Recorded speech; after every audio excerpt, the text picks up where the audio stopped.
Today I'd like to continue with the Sermon on the Mount, read from the Khaboris Manuscript. I'm going to begin reading Matthew chapter 5, verse 23. Thus when you bring your offering to the altar, and there you remember that someone still holds a grudge against you, leave your offering there at the altar and go first to obtain reconciliation with your fellow man, and only then come present your offering. Reach agreement with your adversary at law quickly while still with him on the way, lest he deliver you for sentencing, and for sentence deliver you to the jailer, and you be cast into the house of bondage. And truly I say unto you, you will not leave from there until the last penny has been paid. Okay, let me stop at that point. You remember in the New Testament, I don't remember if it was Peter or Paul or James said, or maybe it was Christ who said, never let the sun go down on your wrath. Do you remember that? Never let the sun go down on your wrath. Well, this is something very similar. The idea is if you have something to do, then do it. And if you have a grudge, then let go of the grudge. If there's a disagreement, then settle it right away if you can. Sometimes you can't, but if you can, see, get rid of it right away. Because otherwise it becomes a burden to you. Okay? It's like unfinished business. That's a good term, unfinished business. Jesus is saying, first of all, he's saying two things. First of all, he's saying specifically relating to a grudge against someone or resenting someone, let it go. Okay, go clear the air right away. Because if you don't, you harm yourself and you harm them. When you harbor a grudge, it harms you. When you harbor a resentment, let it go. See? Any grudge, any resentment that we hold against someone, all it does is it either serves pride or it gets in the way of our growing. If you're resentful, you're not going to grow. You're going to get stuck. Some people got stuck early in life because of resentment, and they never outgrew some of those traumas that grounded in resentment. How many times have you heard it said, it's not so much what happens to you, but how you react to it? Okay? So, you can't help, when you're a kid, for example, you can't help what happens to you. For the most part, you can't help it. But don't resent. Okay? Don't resent. Doesn't mean you have to like what happened. Doesn't mean you have to like a person. Doesn't mean you have to pretend nothing happened. It doesn't mean that. It just means don't resent. See? And the other thing is we tend to hang on to things that we don't... See, it's pride. We're too prideful to go and say, hey, I'm sorry. Or we're too prideful to go and confront the other person in a proper way and say, look, you did me wrong, so, you can apologize to me for it. Or, hey, you owe me $10. See, we're too prideful. Because, you know why? Because we're going to get it wrong. You know why we're going to get it wrong? Two reasons. Number one, we're resentful. Remember I said, let go of the resentment. And the second reason is that in the past, you have harbored anger against others, and resentment against others, and judgment against others. And when you harbor or keep a judgment or a resentment against someone, what does it build? It builds suppressed anger. See? Suppressed rage. So you become angry, and then you have a conditioned reflex to suppress. So you're angry, suppress, and then it builds up. And then finally, when you go to express yourself, instead of being able to just calmly say some simple, reasonable thing, anger comes out. See? Well, it's your own fault for having harbored anger in the past. Now you see how it prevents you from speaking calmly and reasonably. So here's what to do. Number one, if you have something to say it without resentment. Okay? Say it. Number two, if you have a grudge against someone, then let it go. Okay? Number three, if you did somebody wrong and you can go and apologize to them, then go do it. Say, hey, I'm sorry, I did you wrong. Never mind how they react to you. Whether they accept your apology or not, doesn't matter. Just, you clear the air. You've done your part. And if you can't apologize to them, just let the grudge, just let it go. Just, be sorry in your heart. Okay? And then move, move ahead. Now, the other thing that Christ was saying is he's saying to if you have something to do, then do it right away. The longer you wait, the worse it gets. See? He's not saying to be impetuous, see, or impulse driven. He's not saying that. But he's saying, how can I say this? In the moment, see, if you stand there innocently, in the moment, you don't have you're not resentful. Okay? Maybe in the past you were, but now you're not. You're not resentful. You're not angry. Okay? You're not judgmental. Then you can just say what there is to say. And it'll come out. You'll just blurt it out and it'll be right. See? And you're not trying to have some effect. You're not trying to make yourself look good. You're not trying to prove something. You don't care what the consequence is. You just say it. Okay? Excuse me, I was standing here first. If you're in line and somebody cuts in front of you. See? So, it's very simple. If you don't speak up right away, then you harbor some feelings which build its unfinished business. Plus, you failed in the moment. See? It's in the moment that, you conquer the bad feelings and the resentments and the wrong.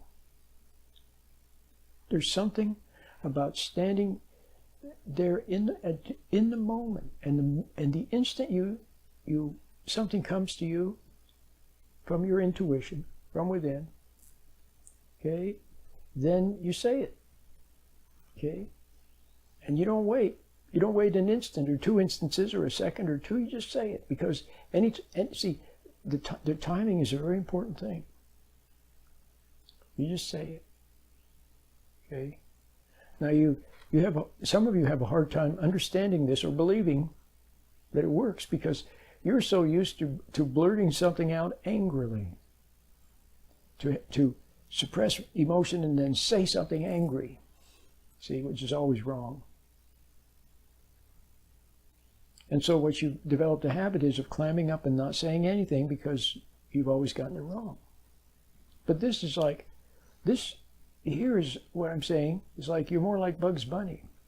You're just sitting there chomping on a carrot, okay, and then something comes to you to say, and you just say it. Okay? It's innocent. Okay, you got your ego out of the way, it's innocent to say it. So it's something like that.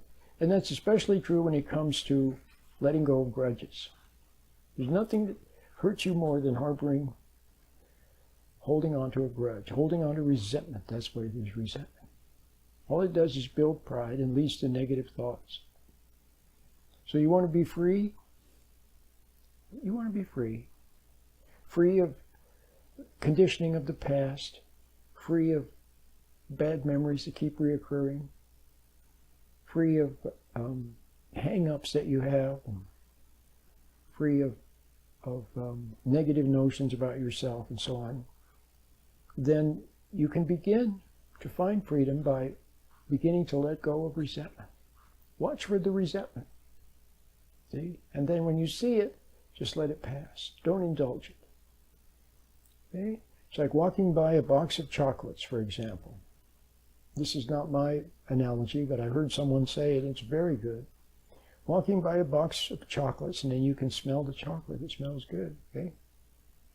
But maybe you already ate, okay, and the extra sweets wouldn't be good for you, so you just let it pass, okay? But some people, they smell the chocolate, and then they indulge themselves with one, and then another, and then another.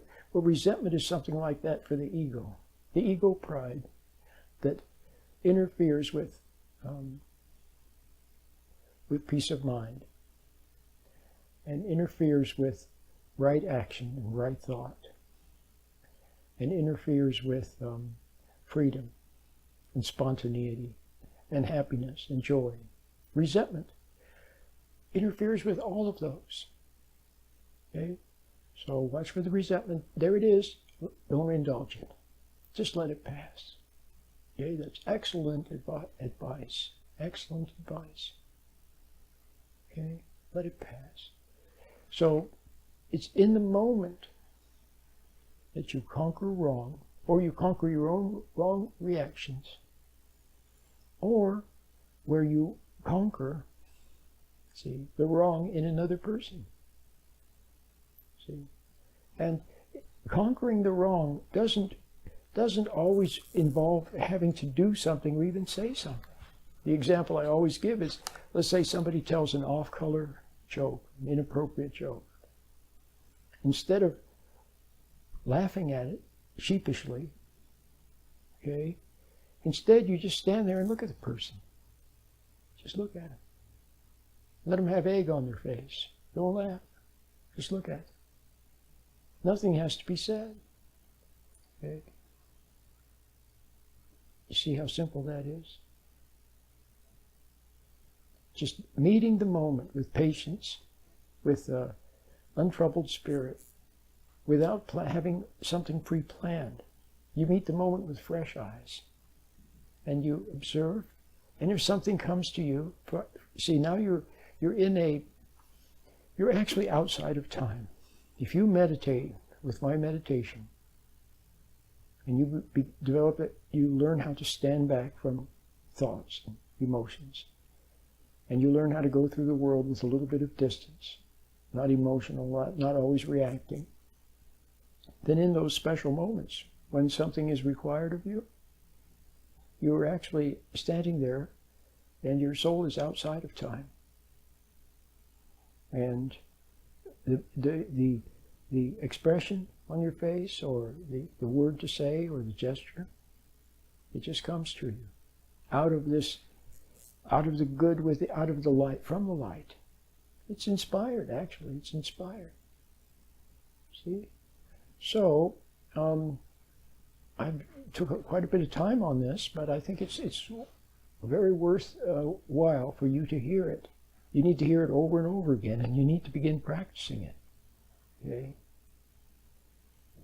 To be in the moment, and then to be spontaneous.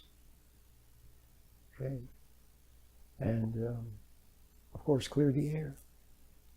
See, your child comes to you with a question, and you say, I'm busy right now, just leave me alone, I'm busy. Then all of a sudden you realize that you were impatient, see, and phony, and selfish. So the moment you notice that, and say to your child, I'm sorry, I apologize, I was wrong. And then talk to your child about whatever it must be. See how simple that is? So you admit you admit. Now you can't always admit it. See, as you go about and do your business, you see yourself doing a little something phony, or a little bit mean, or a little bit cagey, or not totally honest, or something like that. You see yourself doing it. Well, you can't go and apologize to everyone. Okay? Sometimes you can't. It's good for you. It's humbling. But you can't always. Maybe most of the time you can't. So you just see it, that's all. You see it in yourself and realize that what you did was not quite right. So you see now you're being perfected in the light. You're being perfected in the light. In God's light. Okay? Instead of getting worse, which is what you were doing before, now you're getting better. Okay? My name is Roland, and we'll see you in my next video lecture about Sermon on the Mount, Lord willing.